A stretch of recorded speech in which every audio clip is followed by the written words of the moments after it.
కాశీబుగ్గ ఆలయంలో ప్రమాదం జరిగింది. 9 మంది ప్రాణాలు కోల్పోయారు. మరొక ఐదుగురు పరిస్థితి విషమంగా ఉంది. ఈ ఘటన మీద ప్రభుత్వ స్పందన అత్యంత ఆందోళనకరంగా కనిపిస్తుంది. ముఖ్యమంత్రి నుంచి దేవాదాయ శాఖ మంత్రి వరకు అందరూ చెప్పే మాట ఏంటంటే ఆ టెంపుల్ ప్రైవేట్ వ్యక్తి చేతుల్లో ఉంది. అక్కడికి అంతమంది భక్తులు వస్తారని ఎవ్వరికీ తెలియదు. భక్తులు తమ ప్రాణాల విషయంలో జాగ్రత్తలు పాటించాలి.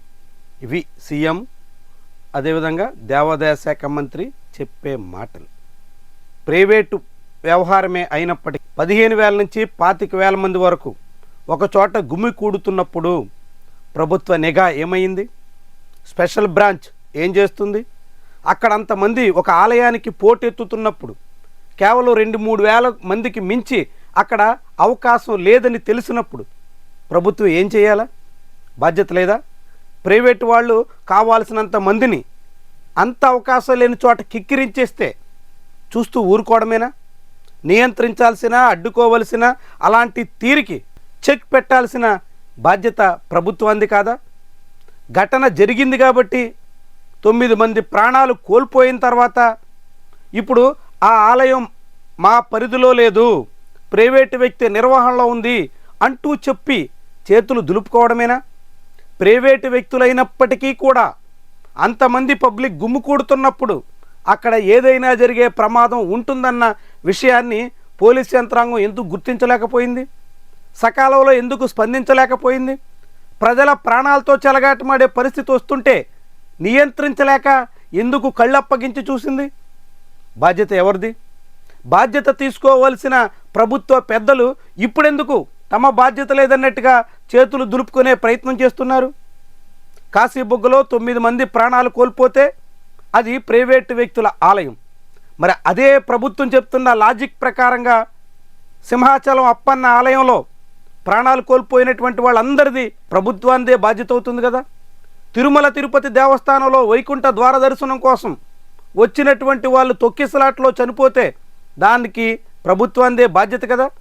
అంటే కాశీబుగ్గలో జరిగినప్పుడు ప్రైవేటు వాళ్ళది బాధ్యత అని ప్రభుత్వం చేతులు దులుపుకుంటుందంటే దేవాదాయ శాఖ పరిధిలో ఉన్న ఆలయాల్లో జరిగినటువంటి ఘటనలకి ప్రభుత్వం బాధ్యత వహించాల్సిందే కదా. అక్కడేమో ఎవరో ఒకళ్ళిద్దరి నిర్లక్ష్యం అన్నట్టు, ఎక్కడేమో ప్రైవేటు వ్యక్తులదే బాధ్యత అన్నట్టు.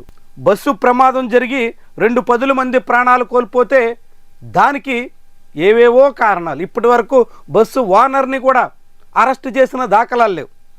కేసు పెట్టి అతని మీద కఠిన చర్యలు తీసుకోవాలన్న స్పృహ కూడా ఈ ప్రభుత్వానికి లేదు. బస్సులు ప్రమాదం జరిగినా సంబంధం ఉండదు, ఆలయాల్లో తొక్కిసలాట జరిగి ప్రాణాలు కోల్పోయినా ప్రభుత్వానికి బాధ్యత ఉండదు. మరి ఇక ఈ ప్రభుత్వం ఏ బాధ్యత తీసుకుంటుంది? ఏం నియంత్రిస్తుంది? ఎక్కడ జనాల ప్రాణాలు కాపాడే ప్రయత్నం చేస్తుంది? తుఫాన్లో విజయం సాధించామని సెలబ్రేషన్ చేసుకుంటున్నటువంటి నేతలు ఆ తుఫాను ప్రభావం ఎంతో అందరికీ అర్థం కాదా? తీరం దాటిన కోనసీమ ప్రాంతంలోనే ఆ తుఫాన్ ఎంత ప్రభావం చూపిందో అక్కడ రైతులకి, అక్కడ స్థానికులకి బాగా ఎరుకే. కానీ అంతటి తుఫాన్ని నియంత్రించగలిగాం అన్నట్టుగా సొంత ఛానళ్లలో చెప్పుకుని సంతృప్తి పడుతూ ఇంకేదో సాధించామన్నట్టుగా సెలబ్రేషన్ చేసుకుంటున్నటువంటి తరుణంలో ఇంతటి ఘటనకు బాధ్యత లేదని చెప్పడాన్ని ఎలా చూడాలి?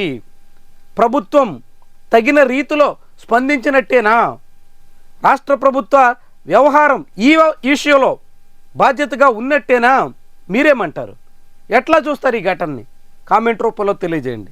ఇట్లా ప్రైవేటు స్థలాల్లో ప్రైవేటు వ్యక్తులు 3,000 మందికి అవకాశం ఉన్న చోట 25,000 మందిని తరలించేస్తే ప్రభుత్వం ఏమీ సంబంధం లేదు, ప్రైవేటు వ్యక్తులదే బాధ్యత అన్నట్టుగా చెప్తున్నటువంటి ధోరణి భవిష్యత్తులో ఎక్కడికి దారి తీస్తుంది?